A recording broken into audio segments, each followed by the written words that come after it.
ঢাকার পল্লবীতে শিশু রামিসাকে ধর্ষণ ও হত্যা মামলার প্রধান আসামি সোহেল রানা ও তার স্ত্রী স্বপ্নাকে মৃত্যুদণ্ড দিয়েছে আদালত। একই সঙ্গে সোহেল রানাকে ৫ লাখ টাকা এবং স্বপ্নাকে ২ লাখ টাকার জরিমানা করা হয়েছে। আজ রবিবার ঢাকা মহানগর শিশু সহিংসতা দমন ট্রাইব্যুনালের বিচারক মাসরুর সালেকিন এ রায় ঘোষণা করেন।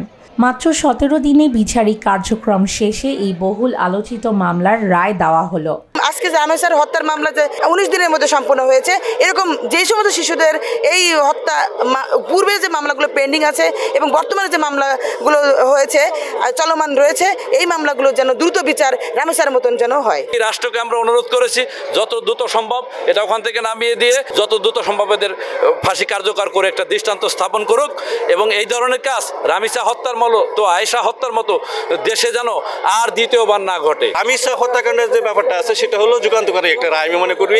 এই বিচার ব্যবস্থার ডিনাইটের কারণে অনেক সময় দেখা গেছে মানে আসামিরা অথবা যারা অপরাধ করে দিনের পর দিন এরা কিন্তু কি পার পেয়ে যাচ্ছে। আদালত পর্যবেক্ষণে জানা যায় চিকিৎসকের প্রতিবেদন ও ১৬ জন সাক্ষীর সাক্ষ্য প্রমাণে স্পষ্ট হয় যে গত ১৯ মে সকাল ৯টা থেকে বেলা ১১টার মধ্যে আসামি সোহেল রানা শিশুটিকে ধর্ষণ ও হত্যা করেন।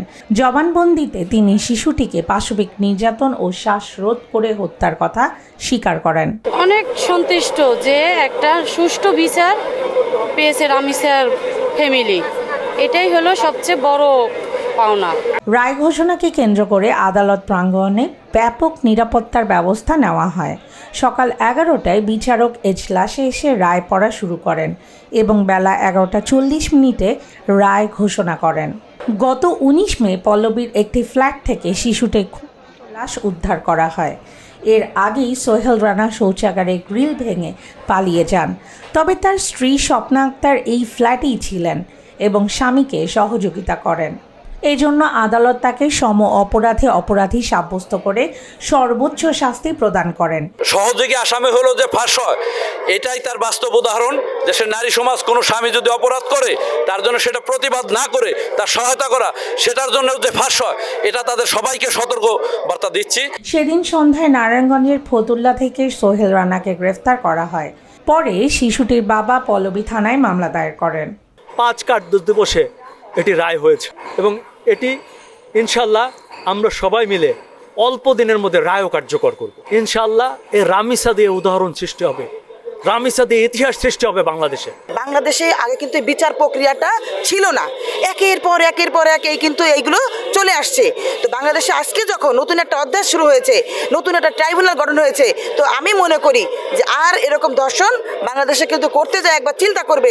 রায়ের পর আদালতে উপস্থিত আইনজীবীরা বলেন এই রায় সমাজে একটি দৃষ্টান্ত স্থাপন করবে এবং শিশু নির্যাতন ও হত্যার মতো নৃশংস অপরাধের বিরুদ্ধে কঠোর বার্তা দিবে। মালিহাদু চাঁদনী, ভোরের ডাক, ঢাকা।